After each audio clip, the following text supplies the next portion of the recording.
안녕하세요. 오늘은 김동주 교수의 저서 콘스탄티누스 대제, 기독교 제국의 황제를 통해 콘스탄티누스라는 한 인물의 결정이 역사를 어떻게 바꿨는지, 특히 기독교와의 관계, 그리고 그로 인한 제국과 사회의 변화를 좀 깊이 살펴보겠습니다. 네, 콘스탄티누스 하면 역시 기독교를 빼놓을 수 없죠. 그렇죠.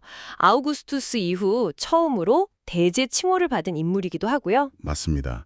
그 시기가 또 기독교 박해가 정말 극심했던 바로 다음이거든요. 그래서 콘스탄티누스의 정책은 단순한 변화 이상이었어요. 뭐랄까, 기독교 역사의 새로운 장을 열었다. 이렇게 볼 수 있는 거죠. 정말 극적인 전환인데요. 구체적으로 어떤 조치들이 있었죠? 과거 박해에 대해 유감을 표명하고 네, 그리고 몰수했던 교회 재산도 돌려줬고요. 신자들을 관료로 등용하기도 했어요. 관료로 등용까지요? 네, 특히 성경 50부 필사본 제작 지원은 이건 정말 주목해야 합니다. 당시 양피지 가격이나 그 필사 수고를 생각하면 이건 엄청난 투자였어요. 보석 이상의 가치였다고 하던데요. 그렇죠. 황제의 강력한 의지가 없으면 불가능한 일이었죠. 제국의 자원을 이제 기독교 텍스트 보존에 쓰겠다는 그런 선언 같은 거였어요. 황제 의지가 확실했군요. 아, 그리고 그 잔인했던 십자가형도 폐지했다면서요. 맞습니다. 십자가가 원래 사형도구였잖아요. 그래서 초기 기독교인들을 사실 십자가보다는 양이나 물고기 같은 상징을 더 선호했거든요. 아, 하긴 그 끔찍한 형틀을 상징으로 쓰긴 좀 그랬겠네요. 네, 콘스탄티누스의 폐지 결정이 십자가가 점차 신앙의 핵심 상징으로 변모하는데 중요한 계기가 됐을 겁니다. 상징의 의미까지 바꾼 거네요. 와, 사회적으로도 큰 변화가 있었다고요. 일요일 공휴일 선포, 이게 최초라고요? 네, 로마 황제 중에서는 처음입니다. 이전까지는 유대인들만 토요일 안식일을 지켰으니까요. 그럼 이게 지금 우리가 아는 일요일 휴무의 시작인 셈이네요. 그렇죠. 세계적인 전통의 기틀이 마련된 거죠. 관공서 문 닫고 심지어 노예들에게도 휴식을 권장했으니까요. 근데 흥미로운 건 그리스도인들은 이미 일요일에 예배를 드리고 있었다면서요. 아, 네, 맞아요. 예수를 참 빛 또는 참 태양이라고 부르면서 일요일에 모였거든요. 그러니까 황제의 법령은 기존 기독교 관행을 제국 차원으로 그냥 확대한 거라고 볼 수 있죠. 아하, 그런 배경이 있었군요. 네. 그래서 결과적으로 예배 시간이 새벽에서 오전으로 바뀌고 좀 더 길어지기도 하고 그랬습니다. 아, 그리고 검투 경기도 폐지했죠. 평화 시기에는 불필요한 유혈극은 금지한다면서요. 법뿐만 아니라 도시 모습 자체도 바꿨다고요? 교회 건축 양식이요? 네, 바실리카 양식. 원래 로마 공회당 양식이잖아요.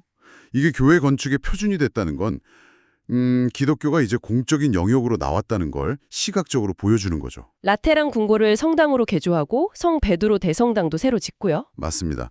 그런 상징적인 건축 사업들이 많았죠. 하지만 역시 가장 큰 변화는 수도 이전 아니겠습니까? 단연코 그렇죠. 330년, 천년 수도 로마를 떠나서 비잔티움을 콘스탄티노플로 바꿨으니까요. 이건 정말 파장이 컸을 것 같은데요. 어마어마했죠. 결과적으로 보면 서로마 제국의 쇠퇴를 좀 앞당겼다고 볼 수도 있고요. 결국 한 세기 후에 멸망하니까요. 황제가 떠난 로마는 그럼 어떻게 됐나요? 황제가 없으니까 상대적으로 로마 주교, 그러니까 교황의 권위가 커지는 결과로 이어졌습니다. 이게 또 나중에 로마랑 콘스탄티노플 간의 오랜 갈등의 씨앗이 되기도 하고요. 복잡하네요. 아, 그리고 콘스탄티누스 이야기하면 어머니 헬레나를 빼놓을 수 없죠. 네, 헬레나. 70세가 넘은 나이에 직접 성지 발굴에 나섰으니까요. 대단하죠. 그 진짜 십자가 발견 이야기가 유명하잖아요. 그렇죠. 베라크루즈. 로마 신전터를 파서 십자가 3개랑 죄패를 찾았는데 병든 여인이 만져서 낳은 그 십자가를 진짜로 여겼다는 그 전설이요. 네네. 이 발견 덕분에 예루살렘 성묘교회도 지어졌고요. 모자가 성지 보존에 정말 큰 기여를 한 거죠. 콘스탄티누스가 어머니를 얼마나 존경했는지 어머니 고향을 헬레노폴리스로 이름 바꾸고 확장시켜주기까지 했어요. 자, 그러면 이 모든 걸 종합해 볼 때 콘스탄티누스, 이 사람은 정말 독실한 신자였을까요? 아니면 이걸 정치적으로 이용한 걸까요? 이게 항상 논쟁거리잖아요.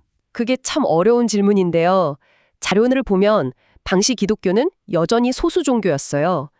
이걸 택한다는 건 기득권 세력이랑 부딪힐 수 있는 꽤 위험한 선택이었다는 분석도 있습니다. 아, 정치적 이득만 생각했다면 더 쉬운 길이 있었을 텐데 굳이 기독교를 이런 시각이군요. 그렇죠. 로마의 미래를 위한 어떤 판단이었을 수 있다는 거죠. 그는 로마 황제의 전통적인 역할인 대제사장 폰티펙스 막시무스로서 이제 새로운 신앙인 기독교를 이끌었다고 볼 수 있어요. 기존의 다신교 대신에요? 네, 기독교에 특혜를 주긴 했지만 그렇다고 다른 종교를 막 박해하거나 기독교를 바로 국교로 삼지는 않았거든요. 그 점은 좀 우유래요. 그래서 후대 교회가 세속화되고 부패한 걸 전부 콘스탄티누스 탓으로 돌리는 건 좀 부당하다. 이런 시각도 있어요. 물론 그의 정책이 교회가 권력화되는 길을 열어준 건 맞지만요. 근본 책임은 그 길 위에서 부패한 사람들에게 있다는 거죠. 하긴 모든 걸 한 사람 탓으로 돌릴 순 없겠죠.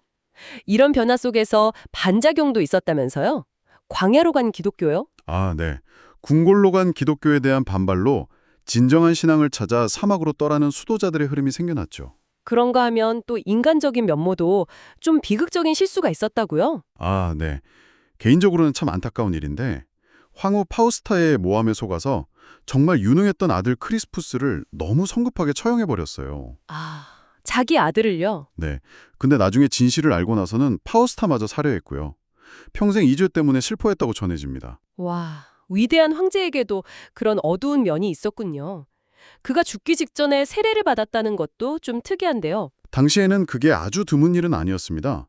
세례를 받으면 평생 지은 죄가 다 씻겨나간다고 믿었기 때문에 임종 직전에 받는 경우가 꽤 있었어요. 아, 그래서 그랬군요. 네, 337년에 병세가 악화되니까 제국의 상징인 자주색 옷이랑 왕관을 다 벗고 흰옷으로 세례를 받았다고 해요. 그 뒤로는 다시는 황제 옷을 입지 않았고 몇 주 후에 세상을 떠났습니다. 마지막은 신자로서 맞이했네요. 그렇죠. 카이사레아의 유세비우스 주교는 그를 13번째 사도라고 불렀고 그가 세운 콘스탄티노플의 12사도 대성당에 묻혔습니다. 정말 콘스탄티노스라는 인물 하나가 역사의 물줄기를 완전히 바꿔놓았네요. 박해받던 소수 종교를 제국의 중심으로 끌어올리면서 로마 제국, 나아가 서양 역사의 흐름 자체를 바꿨다고 해도 과언이 아니겠어요. 맞습니다.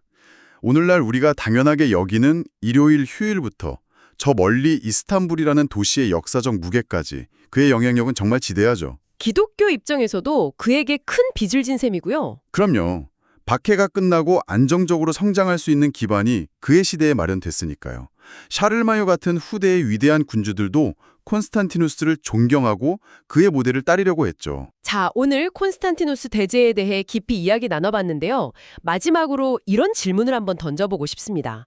만약에 콘스탄티누스가 기독교를 이렇게 제국의 품으로 끌어들이지 않았다면, 기독교가 그냥 소수의 박해받는 종교로 계속 남았다면 지금 우리가 사는 세상은 과연 어떤 모습일까요? 한 번쯤 생각해 보시면 좋겠습니다.